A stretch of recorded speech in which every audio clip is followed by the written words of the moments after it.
All right, guys, it's time for the Next Level Guy Show, a men's interview, interest, and improvement-focused podcast featuring interviews with the greats from all industries to help you better your life.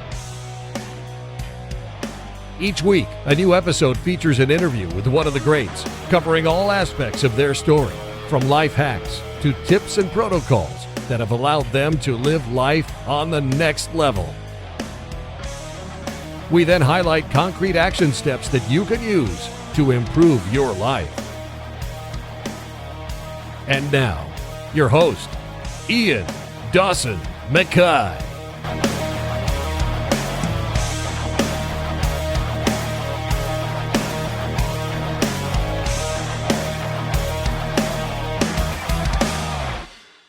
Today's guests are Emyli and Thomas from Emlovz. Emyli is the head coach and co-founder who completed a 100-date experiment and went on 101 dates with 52 different men. She used the research from the experiment to become the foundation for her successful coaching program, and today she's an expert at helping men and women find love using a method called MegaDating, which is the process of dating multiple people at the same time to diffuse energy and increase confidence. Thomas is a coach and co-founder and spent 6 years being single in San Francisco, one of the most treacherous cities for men to date. During this time, he researched and experimented heavily with dating, courtship, and mate selection. He conducted numerous data-driven psychology, communication, and relationship strategy experiments, which ultimately led him to meeting Emyli and ending her 100-date experiment. Years later, they're still together, happily married, and have a child. Together, they help men and women just like you reach these very same milestones. The theory is, do the work to find the right partner from the start, and you can avoid divorce and unhappiness in the long run. They train you to win first place in love by attracting your perfect partner, by treating dating as a social experiment. And now, let's get to the interview. You're welcome. Yeah, thanks for having us.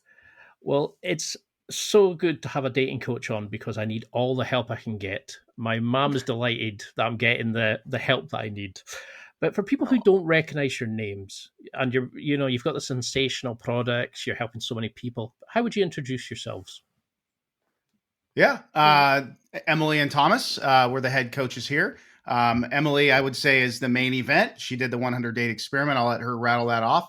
But we got a great team of coaches who help all of our students. We work with men who are looking for relationships or love or marriage, want to take their dating game to the next level. And that's kind of who we focus on helping. Yeah. Nailed it. What else could you say? I mean, you did a great job. Yeah. We're, yeah. Go ahead. Rattle it off. No, that's all. Okay. So before you got into this and did your experiment, etc., what was your dating history like? Because I know I would never want anybody to see the pre-Ian, but what would you say you were like? What was your success like, or how did you approach dating beforehand? Before I started the 100-date experiment, I was coming out of a really toxic relationship, and I was really not sure whether love existed or not. I really didn't see any role models in my family for good relationships, and the relationship I came out of was really unhealthy, and I knew that I couldn't have that happen again. So I decided, I was in school, I was learning how to do experiments, like social experiments. And I thought, why not do a dating experiment and see if love is real, if it can actually make things better, and if you can figure out what causes success and failure in dating.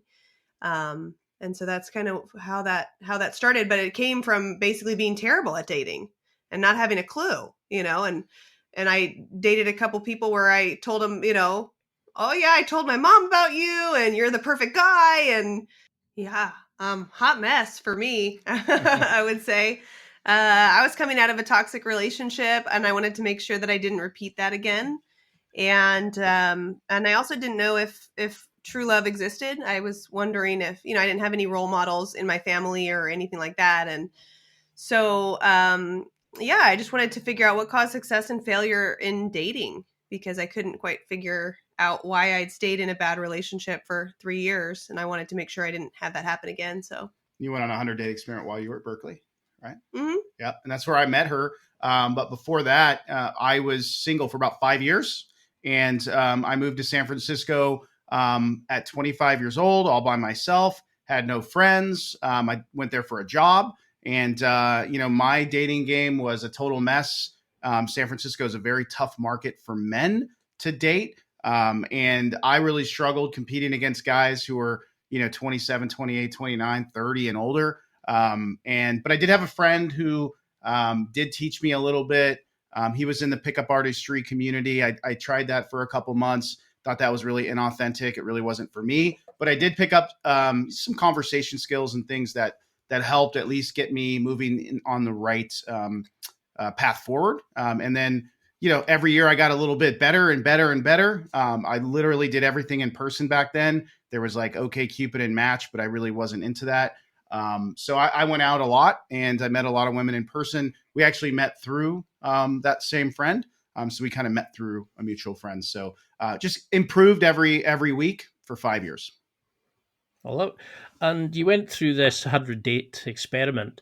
What was the initial kind of idea to look at it from a data-driven focus rather than an emotional kind of reaction to dates? What did you learn about yourself, about dating, about attraction during that time?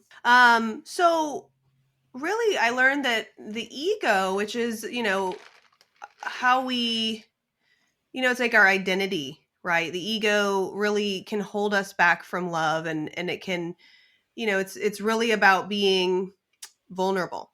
I think that was like the biggest takeaway. It was like, you got to be vulnerable. You got to be real with people. And when I first started the dating experiment, I thought, oh, I'll be so sarcastic on my profile. And, basically I had a lot of defense mechanisms. I was trying to be clever and cool instead of real and authentic. And that was just my ego, trying not to get hurt. Right. And so I think that's the biggest thing I learned is that you got to just be yourself and you got to be really authentic. Although that's hard to say, you just tell somebody, oh, just be yourself.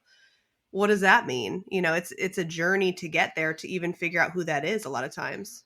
Yeah, I tell everybody, who wants to join our program, dating is not a quick fix. It's not something that a couple of sessions is going to make you a Don Juan. It's something that you have to dedicate, 30 minutes a day, an hour a day, a few days a week in order to get to the results that you want to get to. If you want to start and stop dating, you want to date for a couple weeks and then take 3 months off and repeat that cycle, the pattern is going to continue. And can you give an explanation of what the experiment was? Because I actually love this idea of looking at things instead of looking at it as an emotional activity. Like, I'm a bit nervous about going back to jiu-jitsu after a year's injury. And I thought, I'm making such a big deal of it in my head. But when I learned about your approach to experiments about dating, I thought, I can do that for jiu-jitsu. And it took all the stress, the purpose away, and I focused just on the raw data and doing it again and again and again. And it's breathtaking how you remove all that stress and the hassle.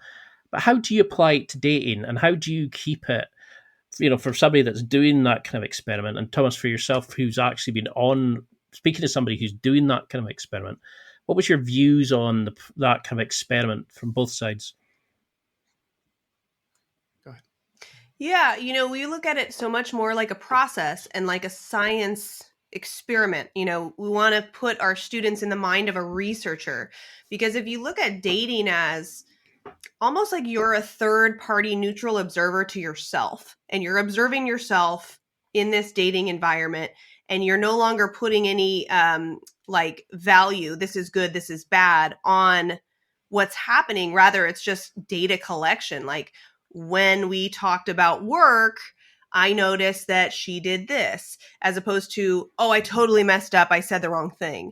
It takes that layer of self-judgment away, which, really that doesn't do you any good anyway. If you can get curious, that's when you can become less judgmental towards yourself in the process of dating, and you no longer look at it like your expectations go away, basically. And so you can be more present in the moment. You can understand what's causing you to have success and failure in dating, and really look at it without judgment. And I think that allows you to really make those changes, because if we don't look at ourselves as like, oh man, I'm terrible at this, instead we're like, when I say this, I notice people make this facial expression, and maybe that means that it's not really what I should be talking about.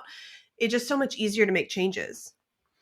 Yeah. And, I think one of the great things about, our program and service is, there's a male and a female head coach. So I know from my experiment back in the day that if I went out and I, approached, 8 women every single weekend, and I had a goal of getting one number, eventually I had a goal of who cares? I'm just going to do what I'm going to do. I'm going to get to my 8, and I don't really care if I don't get a number. And I think, we're trying to datafy dating as much as possible. It's really difficult. But we do leads trackers, and we give our students like a workbook where they're able to look at their success on a numbers level, assuming that they're tracking everything that we tell them to do. So they're able to say, okay, the normal metric here is 22%. You're at 18. How can we get up to the normal metric? Because I love that idea, because I'm a big fan of systems. I love making routines, processes. I sound so enthusiastic and interesting, I know. But I was thinking, why didn't I do this with dating? But then I kind of thought, I kind of do it with A/B testing. Have different profiles, different photos. And it's like, okay, that's quite interesting. But how do you get somebody to actually start believing they can get, do 100 dates? Somebody that's maybe a virgin, somebody that's come back after a divorce. Do you see a similarity in the problems guys come to you with? And also, how do you start getting them to believe it? Because like for me, I can't imagine having 50 dates in a short time. How do you get somebody that self-esteem up? Yeah, great question. One of the biggest components of our program is we have peer sharing. So you're not just working with one coach, you're actually interacting with all of the students in our program, and you can see when other students are succeeding. We have a #win philosophy. So in this online community, this private online community that we have, students can see each other, interact with each other, and then also they share their wins. And so one guy who might be like, oh, I'm never going to get there, sees that someone else just got into a relationship and he's only been in the program for 2 months. Or they see that this guy's gone on, we had one student who went on like 70 dates. And by no means do you need to do 100 dates. I actually I only have you focus on 20 dates in 90 days. And that's really so that you can see patterns in your selection process and make changes. You don't need to do 100 dates. But to be able to see what's going on for other men and realize, I'm not alone. I'm going through the same thing. And then this guy, he just got in a relationship. Well, man, I feel like I could do it too. So that's a huge thing, I think, is just seeing your peers succeed. Yeah. I mean, with the self-esteem thing, I think everybody's a little lonely these days. For example, so our program never ends. It's a lifetime program. And one of the reasons we're doing that is because people can meet each other. The New York guys, there's a big pot of New York guys in our program. They just actually had a barbecue. They all met up in real life. They got to know each other. They share their wins and losses. They go out together. I run a biweekly man cave event in the program where everybody can come, and all the guys, it's men only. We got a big woman coach team, but I run that call. Guys can come in, share war stories, get stuff off their chest, and move forward. Yeah, and I think the relating to each other really helps them to see that this is possible for me. Somebody might be telling their story and be like, man, I didn't think I could do this, but then I changed my photos and I changed my outfits and blah, blah, blah, blah, and I use the messaging strategy. And now, like, I have more matches than I know what to do with. And I think that really helps them to think, okay, well, maybe I could do it too. And then they start following the system just to see if it's possible for them. And then they start having wins and they're like, holy shit, this is cool. So how would you start with somebody setting goals, like realistic goals? Because, you're going to get somebody that comes in and thinks they've just come out of a relationship. They're going to walk in and meet the lady of their dreams. But there's a lot of rejection. There's a lot of people just there for attention and stuff like that. How do you start kind of drawing them in, but also bringing people up to think, no, you're not just going to have to find the dregs. How do you get them to kind of understand their value, but also not overestimate what they're going to do and lose confidence because they haven't seen that success as they go along? Yeah, I mean, I'll start this one. I do most of all the introductory calls. So, I go really deep with them in the beginning before they're even a member of the program. I'll be able to determine after 10 years of doing this where they're at on their journey. If they've never been on a date, never been on a relationship, and I'll determine for the team like what their goals are. We try to do 20 dates in 90 days. In some cases, it's like, hey, let's get your first date and then we'll figure out a plan. Right. So we're able to kind of customize the plan for each person based on their skill level. And we determine that on the first call. So that makes sense. Do you want to add anything there? How do you get them to? So we do have an exercise that helps them to see their value right off the bat, like right in the beginning. They do this exercise that helps them to see, oh, I actually have these cool things about me that I didn't even like realize. And a lot of people don't, without like giving it away because it's a part of our program. Starting with a confidence booster exercise is really helpful. And then a lot of the times the reason people don't have confidence in dating is because there's no classes for it. There's no roadmap for it. We don't learn how to date in school. And if you didn't have somebody like a role model in your life showing you what to do, it seems like a totally foreign language that there's no book for. But once you give somebody the formula and they see, oh, this is like learnable, this is actionable, this is repeatable, I could keep doing this over and over and get the results that I want, that naturally gives them more confidence. And then they, like I said, start having quick wins that makes them realize, oh, yeah, I actually am valuable. And I'll say so our major philosophy is called MegaDating, where you date multiple people at the same time in a low stakes environment to really diffuse your energy and increase your confidence.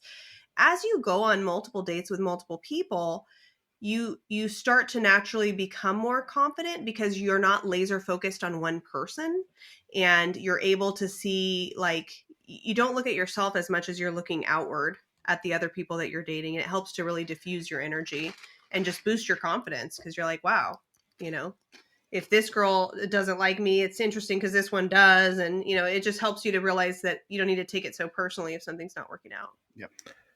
And do you find there's like a problem with the way that, like you're saying, we weren't taught this at school, that we kind of hold these traditional ideas of what attraction is, how the men's role in the relationship, how you're to chat, how you're to, to offer dates, to go for dinners and things like that.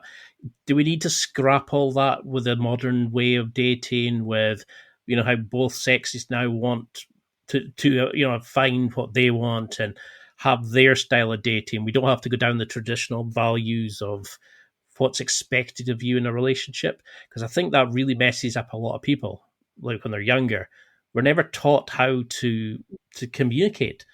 It being the most natural thing in the world, but we're not taught how to just be normal people and show our true selves to people. You're told to play a character, to take people on 2-hour dinner dates and stuff like that. Do you think we need to just scrap the rule book with modern day kids? I would definitely scrap dinner dates. I think dinner dates are definitely a no-go. At least for a first or second date, I wouldn't do it that high pressure. That's so stressful. You get on the date, in 30 seconds whether you want to see the person again. Then, if it's not somebody that you want to spend time with, you're like committing not only to a lot of time, but probably a lot of money too. And then it's awkward. Yeah. I mean, I feel like, Ian, over the last 5, 6, 7 years, traditional dating, putting all your eggs in one basket, has been degrading at a pretty high clip, just from what we've been seeing in terms of how to get men into a relationship.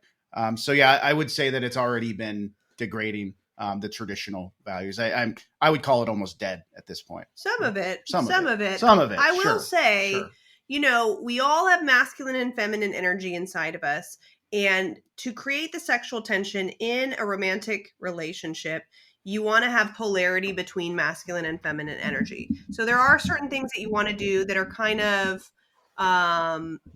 like traditionally masculine. Yeah, being a leader, right? We teach men how to be leaders, and women in a lot of ways, when they get off work, when they've had their masculine role all day, they want to let go, and they want a man to lead the conversation, the communication, and really the entire date. Yeah, date planning. So that's what we do for our men, is we turn them into leaders.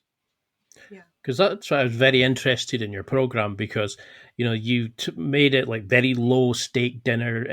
Going and meeting somebody in a coffee shop, go and then judge it. Not not putting too much emphasis on it, not thinking this is the only person I'm going to get to chat to, so you can be more relaxed and confident and enjoy yourself, etc. Without going too much into the program, is there a way you could sort of suggest how somebody would analyze a potential partner, somebody that they're meeting? Is it just instinct and listening to your gut, or how would you like analyze a date afterwards? I think you did voice notes. What kind of data would you track at that point? Yeah, we do track a lot of data. We have a date journal in our workbook where I have our students track all kinds of things, just without like giving it all away. Things that are important to look at are like, did she make me laugh? Did she offer to split the bill? What's the most vulnerable thing she shared? Can you remember her eye colors? Yeah, things like that. Well, the eye color thing is to see if you're being present on the date or if you're in your head. If you can't remember their eye color, you're probably thinking too much about what to say next as opposed to just being right there in the moment. But yeah, there's definitely patterns that you want to look for. We also, in our program, we teach people about what time of day they should be going on dates, what day of the week they should be going on dates, how much money they should be spending on dates. And so those are things we track as well, just to see like there's predictable choices you can make in dating that will cause you to have lower success. So we want to track those and make sure that we're changing those habits. Like dinner on a first date, that's a bad habit. And so those are things that we look at. But then also you want to look at, we have something called the ideal girlfriend profile in our program, and you use your own dating history to really identify what traits you're looking for in your ideal partner, as well as what traits you don't want to find again, right? I don't want another alcoholic, or I don't want another woman who's whatever. You want to track it and see if your patterns are shifting or if you're continuously attracting maybe a toxic relationship pattern. So we use basically data sheets. Like we're kind of nerdy. We're really into data and spreadsheets and things like that. So we track it. We try to take the subjective experience and quantify it, make it a data informing process. No, I love it because I'm a big fan of Excel spreadsheets. I love kind of like manipulating the data and checking it and things like that and making a system of it. But you must have had a lot of feedback during these dates. Was there kind of a standard thing you'd hear from guys saying, why they thought they weren't successful with women, why they broke up with their partners? Did you see kind of where guys were going wrong with it or the baggage they were bringing along to it? Because I know when I was younger, I broke up with my ex and I used her as a benchmark. So I kept her on this magical pedestal that she was the best and I judged everybody against her. And a couple of dates, they weren't giving me the highs that going with this girl were, but I wasn't giving them the chance to bring me to that level. Do you think that's the kind of, like, how do we go in it with open eyes and an open heart rather than, well, what's the point? It's not going to be like my ex or anything like that. Do you see the problems, commonalities and problems people brought? Yeah, I mean, I would say just first off, from one thing I would tell you is when you're not over your ex yet or your past relationship, we'll send you to therapy. We'll send you off to somebody else who can help you solve that before joining our program. We want to make sure people are totally ready to date and be open. 50% of dating app users have never actually been on a date on the app. So we want to make sure the people we bring in our program are ready to go out there and date and not be a plague to the dating apps. Yeah. I would say too, let's see, there's a couple of things that I wanted to address there. Yeah, being ready is really important. I think the process of MegaDating, which, like I said before, is the process of dating multiple people at the same time in a low stakes environment. And it's really trying to go on 20 dates in 90 days. It removes that pressure because you're not going into date number one with like, this is going to be my wife, or she better be better than my ex, or she's out. You're looking at it from such a different perspective. You're like, I'm a researcher. I'm trying to figure out whether I like this person and why, whether I don't like this person and why, whether they like me and why. You're just collecting data. So it takes that pressure off to, this is going to be the one, and I think that naturally helps with the comparison thing. Yeah, and if you're putting your ex on a pedestal, My biggest thing for that is like, why are you doing it? What are you gaining out of doing that? How is it holding you back? That's something that needs to be solved ASAP. Otherwise, you might get stuck for months or years in the same position. Because I can remember when I kind of just the light bulb came on and I switched off, and it was like, whoa! I've kind of been living in the past. I've been creating this and it was kind of like this is where it would have been perfect for me, because if I had your program at that time, I could have killed it, because I was suddenly it opened so many doors. I was like, I'm going to do this, I'm going to do that, and I think it's terrifying that so many people are living destroyed by somebody else without knowing how to do that, how to change it. And I do recommend like therapy and stuff like that, but that's why your programs are fantastic, because you're showing people that there are better ways to do this, and you can help them in so many different ways. So if somebody was listening just now and thought, okay, you've mentioned the program a few times, what do I get out of this? Because you have a very stacked set of coaches. You look into so many different avenues and help in so many different factors of dating. Why should somebody pick up your program at the moment? This would be a perfect time to start selling it. What do I get if I sign up for your program? I mean, look, if somebody's interested in our program, I think the first thing that they should do is watch our free masterclass. It's about a 40-minute video where they can really determine like if they think it's right for them. Emyli leads this masterclass. It's pre-recorded. She talks about our philosophy. She introduces our team of coaches. She'll even walk through some of our date blueprints. Most people who watch that will know for sure if it's right for them or not. But really, our program is the power of it is we don't give up on anybody.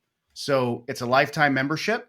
So if accepted, if it's a good fit, right, and we decide to work together, there's a huge video curriculum of material. Hours doesn't really matter. It's the material itself, but there's about 20 hours of material that you'll want to get through in the first 30 days to catch up with everybody else in the program.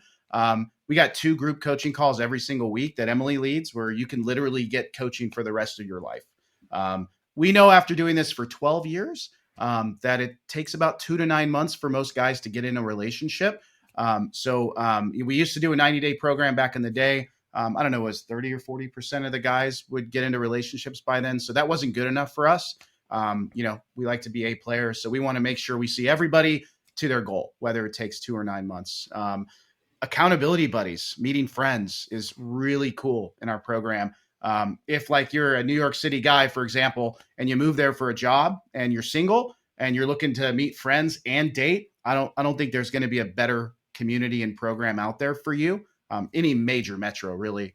But yeah, it's a really inclusive program. We don't really work with people who are looking for hookups or anything like that. We're just helping men find love and long-term relationships and, improving their dating skills as well. So, yeah. Anything else? Yeah, we're going to help you find love, man. We're going to do everything we need to do. So we got all the stuff, all the things that you need. Yep. Because that's what I do find is a lot of people move towards pickup because they don't believe they can get the girls that they want. They're just looking for connection rather than, that's the person for me. That's potentially a serious partner. I mean, I was into pickup when I was younger, and you play a character. It ruined me, but I find this kind of approach so much better. That you help the person find themselves, be themselves, and meet people to actually find potential dates for them. And I love that you deal with relationships, not with hookups, and that's so refreshing to see in a dating scene. So for somebody listening, as they start going through this, how do they deal with the social exhaustion? Because I found going back to coffee dates when I spent so long putting on the COVID chunk of weight, not going out. Suddenly people are saying, let's go for a coffee. And there were all these people everywhere. And I found multiple nights out just knackering. How do you build up the social muscles, so to speak? You start small. So it depends on where you're at. Everyone starts from a different place. We've got, a couple people who still are a little bit hesitant to go out after COVID, and they started with mainly virtual dates, and that's working for them. So virtual dates to in-person dates. And that's kind of cool too, because you're not having to mobilize, go out, spend money, travel. You can just kind of see if you're vibing with somebody. If you can see them and hear them, I mean, 80% of communication is nonverbal. So that's really what you need to feel whether there's going to be chemistry.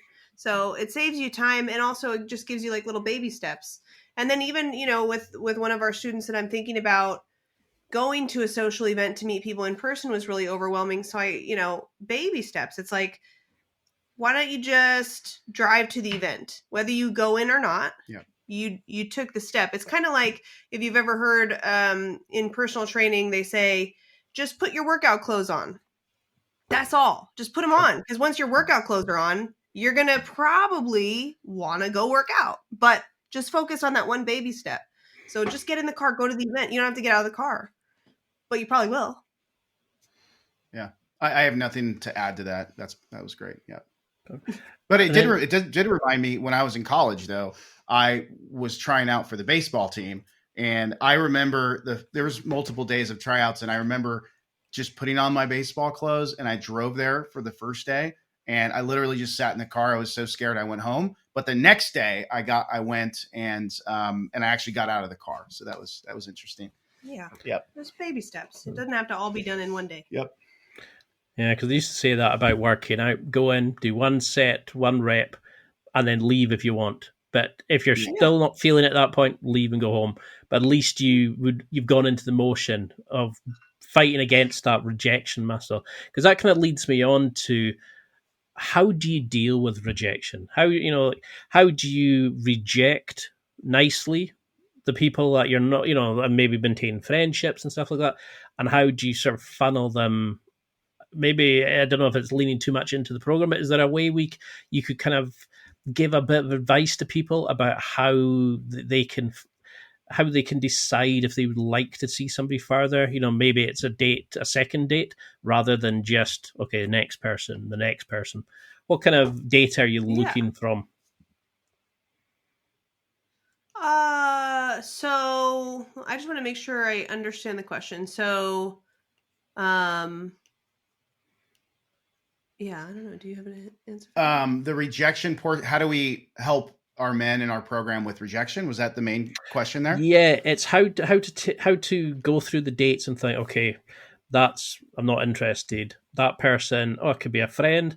That person I would like a second date with. How do you start putting them into their data sets to then proceed with it? So you're not leading people on, but also how do you deal with if somebody else says, look, I'm not interested. Thanks for the date, but I'm not interested. How do you reject, and how do you reject? How do we make it not an emotional thing, but a data, okay, that gives me more feedback? Yeah, I'll answer a little bit. So, yeah, I mean, it depends on what date number they get to. In terms of if they want to reject somebody, it depends how many experiences you've had with the person, whether you should text, whether you should call, whether you should meet them in a park and let them down. We have blueprints for that. But essentially, if you haven't spent that much time with them, you could send them a nice note. If you spend a little bit more time with them, maybe you meet them in a park. So that's kind of how we do it. When our students get rejected, we do everything we can to support them on coaching calls, talk through maybe what they did right or wrong on the date, if they can remember. So we just really just support them, whether it's in the private community, whether it's in a coaching call. We just get them to show up so we can talk through it. Yeah. I think what's really interesting to observe is a lot of these guys come in and they're not having success, and then they start having success and they realize that part of success means they have to reject. Mm-hmm. And that's really brand new, because they weren't in that position before where they had a lot of options. And it's really, that is to answer your question about how do they find their own value. That's a part of it. It's like, all right, so this girl is like not responding to your messages, or she's not responding in the way that is respectful. She's canceling things last minute. She's communicating in a disrespectful way. Do you think your ideal girlfriend would behave that way and would make you feel that way? And so first it's like checking in with, oh, I'm worth more than this. I don't need to be treated like this because I have options now. Whereas before I didn't. So I thought I'll just chase whoever. And so that's really a cool process to see them realize, oh, now I have to change and I'm going to have to let this person down. So then coaching them through that, and being polite and respectful, but like that person's not qualified to date you. They're not treating you well and you deserve more. You deserve somebody who treats you the way you want to be treated. So that's really interesting. And then of course, rejection, when you're getting rejected, it will always cause emotion. We don't want to be rejected. It hurts. Even if we didn't really like the person, it hurts our ego. We're like, oh, what's wrong with me? So it's just reminding yourself that it's not really a rejection that means I'm bad. It's just there wasn't chemistry there. Yeah. It wasn't the fit. And I'll tell you, just from my experiment, like I'm a pretty humble guy, Ian. I've probably approached 1,000 women in my 20s. You get to a point where you just do not care. You get to a point where, it's fine. You don't want to go out with me again. That's cool. And you're just on to the next one. Becoming numb also has its downsides as well. You need to remember to value every experience. Yeah. And it's important to celebrate your actions, not your outcomes. Yep.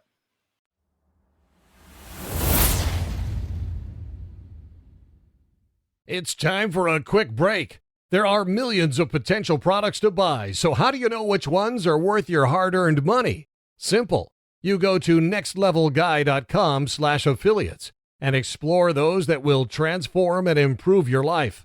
You'll find deals, listener exclusives, and special offers with some great companies. Recommendations are 100% honest and only on items Ian has tried or believes in. The companies showcased will make you a better man in all areas of your life. Simply go to nextlevelguy.com/affiliates and level up.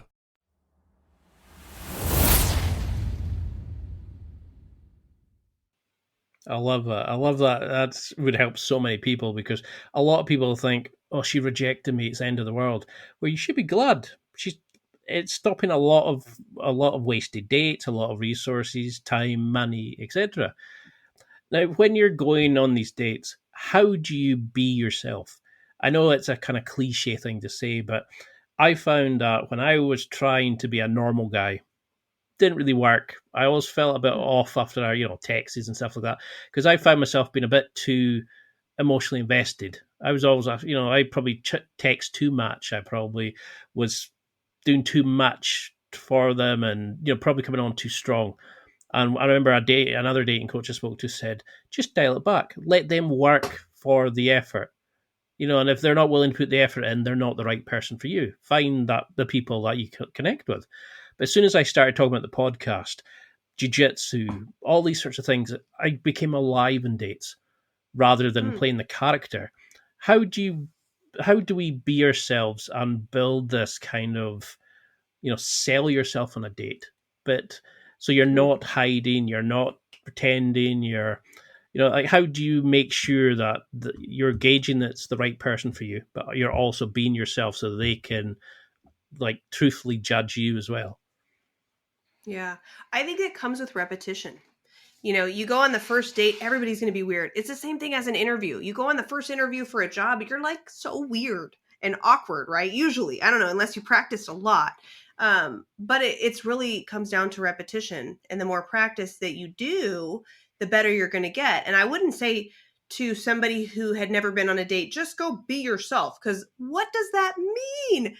A lot of us don't even really know who we are yet. B, there's a lot of stuff you could do wrong on a date, to be honest with you. Like, be yourself, and now you're going to go talk about work the whole time, or you're going to talk about exes, or you're going to talk, you're going to say something that's like, that's not really talking about your medical condition, right? Like, that's not super sexy. But we give our students a framework for here's what's good to talk about. Here's what's going to pull at her emotional heartstrings and get her really engaged in the conversation. Here's a framework. And in the beginning, everybody's awkward because we don't think about it naturally. It's kind of like interviewing. You go on an interview. Interviewing is not natural. It's not intuitive. You don't just go on an interview and crush it and get a job at Google, right? You got to practice. So I think with practice, you start to get really that skill set for socializing. And it really is a skill set. How do you communicate in a way where you're helping someone engage with you, and really it's a fun conversation, it's a meaningful conversation there's a set of skills that you need to develop. And then as you're developing those, you start really learning kind of who you are. So I would say it's through the process, honestly. When I did the 100-date experiment, I started out totally in ego. Really, I was just an asshole. I was kind of like, I don't know, I can't explain it, but I wasn't being myself at all because I still didn't know who that was. And it took going on a lot of dates to realize, well, I got tired. You get tired after you do a bunch of dates. And eventually you're like, oh God, I can't put on a show anymore. I'm just going to be who I am, take it or leave it. But I've also developed social skills so that when I interact with somebody, it makes them feel good. Does that make sense? No, definitely. I mean, because I think that's the problem is there's too much of this. Oh, I can't tell her about that because I don't want to know. And then you hide things about yourself. Whereas I want to know everything about. I'm wanting to, them to tell me about their greatest fear or the thing they've always wanted to do because I've got so many things I want to do in life now that I've kind of realized that there is so much potential. And I want to let's go do this, let's go do that. And I think I kind of hid behind who I pretended to be, not who I actually was. So definitely, I mean, and that's why I love that there's people like you working there who can bring these people out their shells, get them the dates, find the people, show them that they've got the value and find the people. But what was it about Thomas that you selected? Because you had a number of dates where you connected with people. There's a number of dates where you took people on a couple of dates. What was it, what was it made you go, this is the man for me? And how do you transition from multiple dates to a serious relationship? How does your mindset need to change when people start finding the right partner for them? Yeah. So through the process of MegaDating, you see patterns. And because I dated so many people, I noticed that Thomas was very different. I'd seen a lot of patterns. I'd seen a lot of guys behave a certain way. There were some really great guys, but Thomas was clearly very different. And I see this in students too. They'll go on dates with all these women, and then there'll be a clear one that stands out, just absolutely different than the rest. Thomas, what was different than him, I think number one was his presence. A lot of people that I dated were not present with me. And that's why we asked the question, what color were her eyes, to our students? Because we really want to make sure they're present.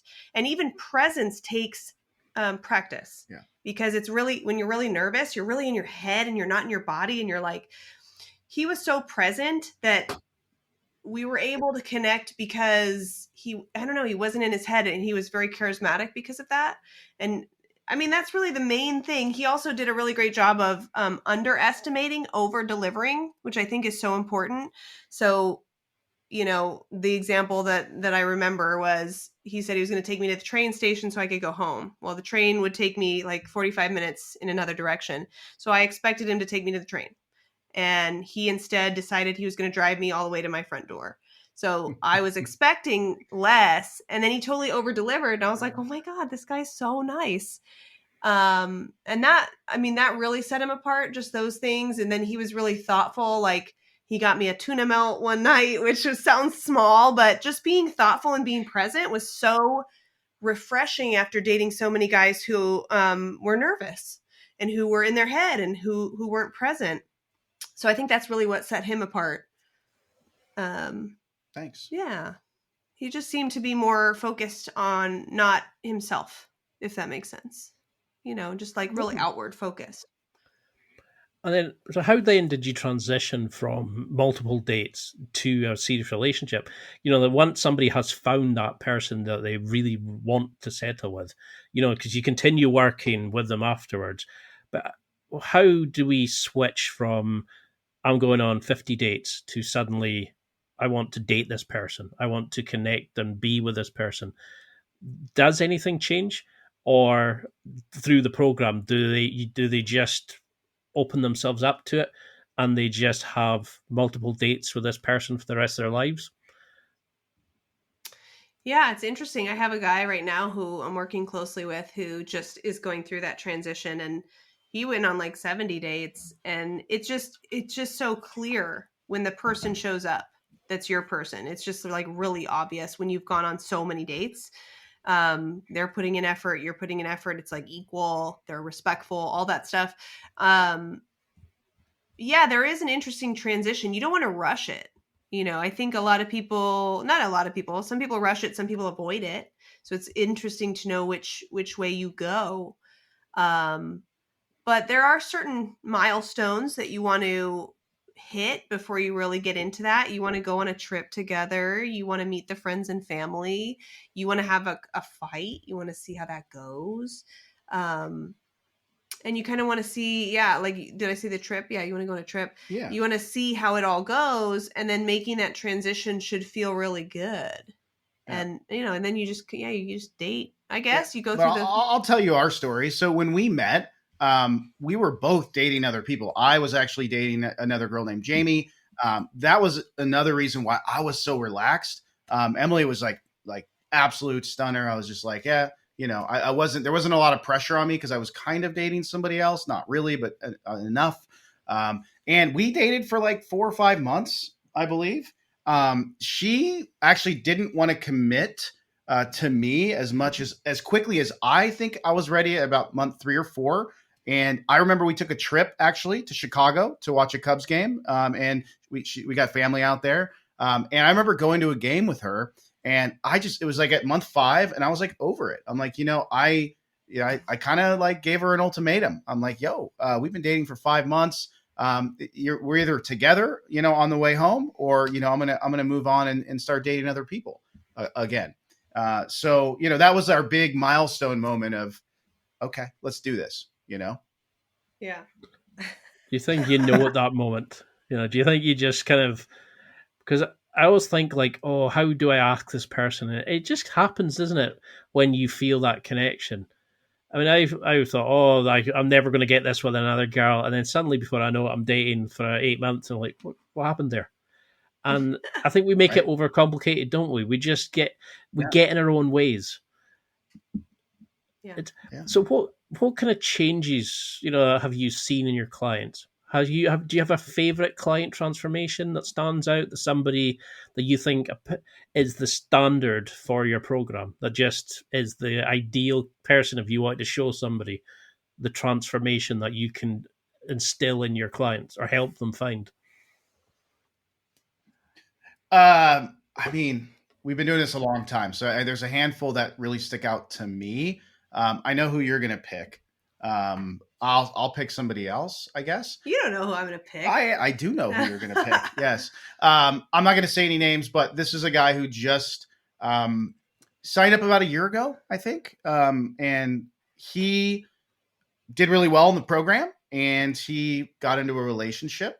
Look, we work with people of all ages, as long as they want love. It could be from 19 to 70. That it doesn't really matter about like an archetype. Generally, it's somebody who's hardworking and willing to do whatever it takes to get to their goal.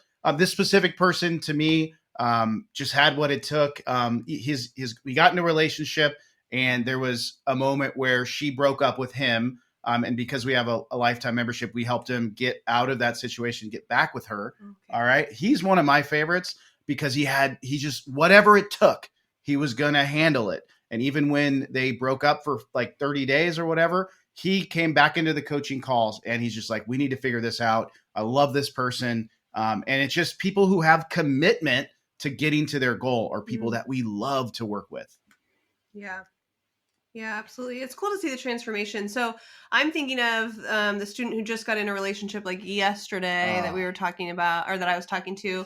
What was cool about him is that he came from another country and didn't know how to date in America, because actually dating in different countries is way different, right? And so he didn't understand the customs, any of that. And also he felt insecure like about his height. The country that he came from, it was like not cool to be tall. And so he came in with all of these, like not confident about what to do and really didn't know what was going on. But he looked at it like a science experiment, just like how we talk about. And he went on a ton of dates, and it was cool to really see his confidence over time. He's like, wow, I feel like I could go on a date with anybody. I feel like, I could do this and learn this and master this. And And it was so cool to watch his journey. And then now he just told this girl he loved her for the first time. And they're in a relationship now. And it's just so cool from where he started from. He said he'd been on like 4 dates his entire life. He's like 38, I think, 38, 39. Yep. And then he went on like 70 dates in a year, and now he's in a relationship with this amazing girl. And it's certainly not, you don't have to go on 70 dates at all, but he was really looking at it from the perspective of, I want to learn this, I want to understand this, and I want to master it. And that's what he did in his professional life. So it made sense that he would do it in his personal life as well. I love hearing stories like that. I love, because people email me and say things like, what's the point? I'm never going to meet somebody, or I'm never going to be able to do this, or I'm never going to be able to do that. And I always come back and say, well, like I've spent days not wanting to go outside. I've spent days not wanting to be awake. And, like when I had really bad depression, it does change. That's partly why I created the podcast, was to speak to amazing people like yourself, to show people that these things are possible. These things are possible. And, to go and speak to you and work with you, and you can open them to a completely new future. Forget your past, improve your present, to then go and live and have the best future you possibly can. But what would you want people to take from this? Because we're coming up to an hour, and I'd love to have you back on again. I think we're only just scratching the surface, but what would you want people to remember from this? Are there like a set of things you'd want people to start thinking about their viewing towards data and dating? Would you suggest working with a coach? What would you want them to take from this interview as a kind of summarization of everything? Yeah, well, I want to say to people who are listening, the most important thing is that you believe it's possible. You don't have to be certain that it can happen, but you have to have a glimmer of hope. That's really important. So when you're describing these people who are writing into you, that would be like a red flag for me. If they're like, what's the point? Man, you got to shift your thinking to maybe it's possible. Maybe it's possible. Like, we both came from broken homes. Yep. Like, his parents divorced. My parents were never married. Hot mess, right? We had no role models at all. Yeah. But we hoped that love was real. We hoped that we could find it. And, we did a lot of dating. It wasn't like, oh, we just found each other one, first date. We put in a lot of work. But if you believe that you can find it and you actually speak that way, like what you say out loud manifests. So if you say, what's the point? I'll never find it. You won't find it. The most important thing is believing that you might or that you can. And once you believe that, once you make that shift, everything starts to shift in your life. And working with a coach can really help, especially in our program where you can see people winning. And you can be like, dude, I got more hair than that guy, and that guy's winning, right? I got more teeth than that guy, and that guy's winning. Not to say, I mean, people have teeth. But I'm just saying, it's like when you can compare yourself and you're like, oh, wow, that guy, he got a girlfriend? I could do this. So putting yourself in an environment where people are winning at what you want to win at is so important. And that's one of our, core values is winning. We teach people to win. And you got to believe that it's possible. You don't have to know how. We could help with that. But you got to believe that it could work for you. You could find love. It's possible.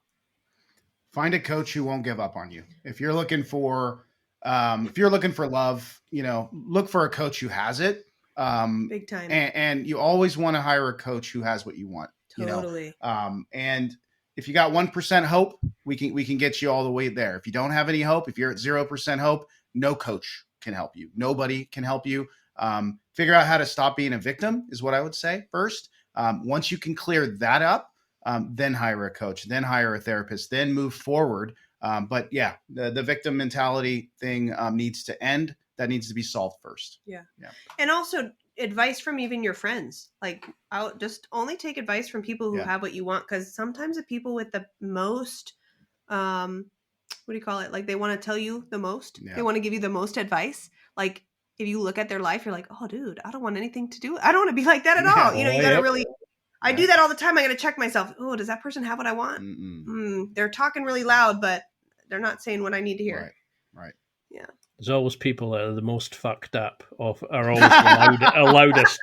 Yep. Yeah. No doubt, friends are always telling you, oh, use this approach, do this, do that. And you're looking going, Yeah, I don't want to be ending up there. You have Yeah, to be right. drunk. You have to be drunk before you go out, and you're like, no, it's just Right. Oh no. insanity. And if you had your time again, do you think you both would have still had this kind of interaction with your challenge? Would you have changed anything about it?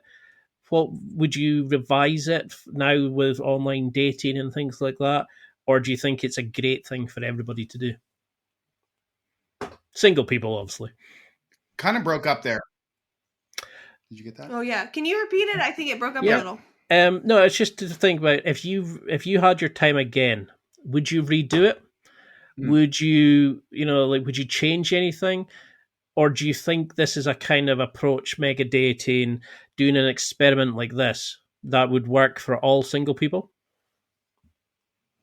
I would definitely change the way I did it back in the day. Yes, I would have done less bars and clubs. I would have done the Emlovz program to the T. Our program has been optimized every month for the last 12 years. So we can see in our program what's working and what's not. We change it. So I would definitely, I would definitely not do as many cold approaches in 2023.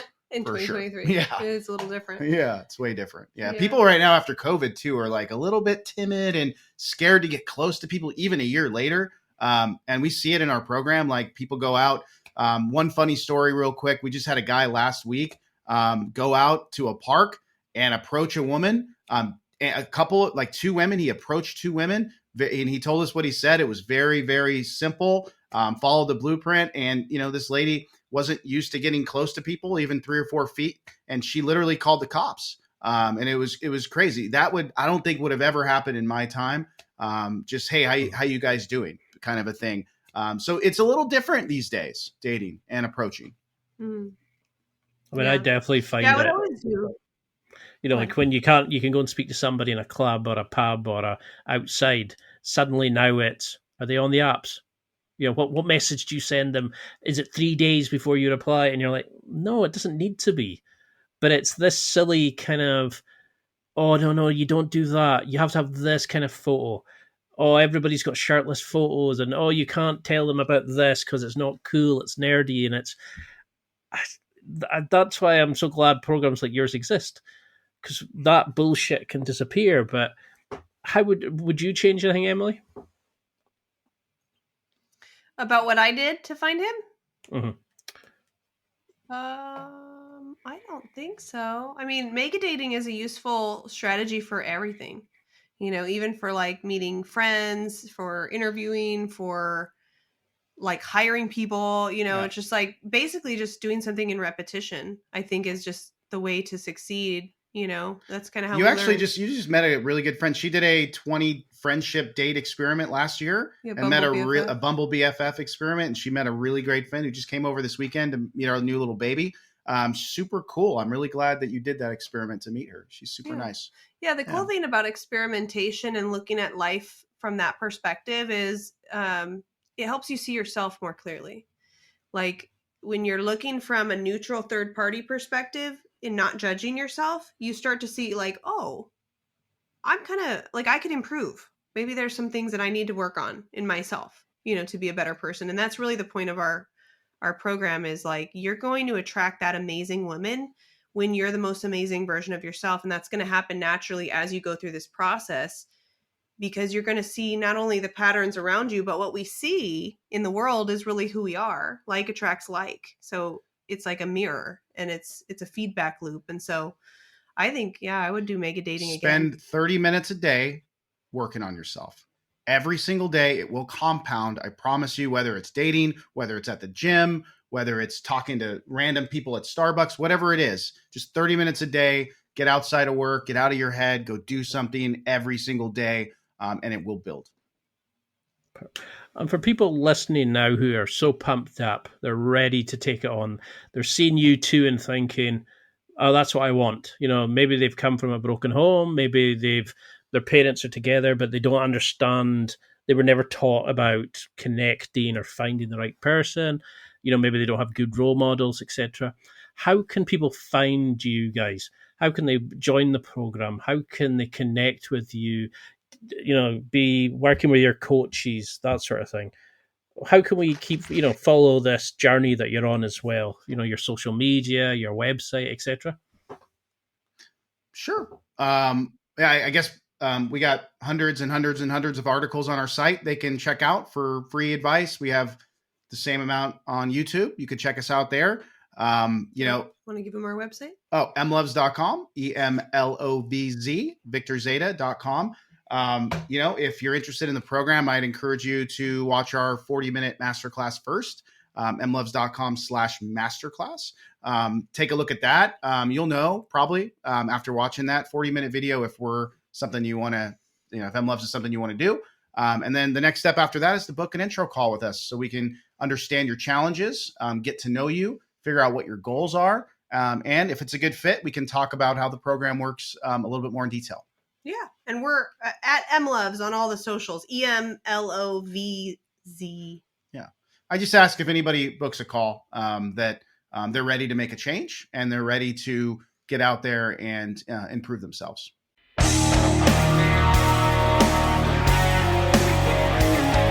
Well, that's it for another week, and thank you for listening. It's now time to take what you've learned and use it to develop and enhance your life with the key points mentioned. Listen, try it, embrace it, use it, and crush it. Now's your time to hit that next level in your life. If you liked this episode, then please leave a comment on the show notes or a review of the show on your podcast platform. Everything helps evolve the show. Until next week, keep seeking the next level in your life.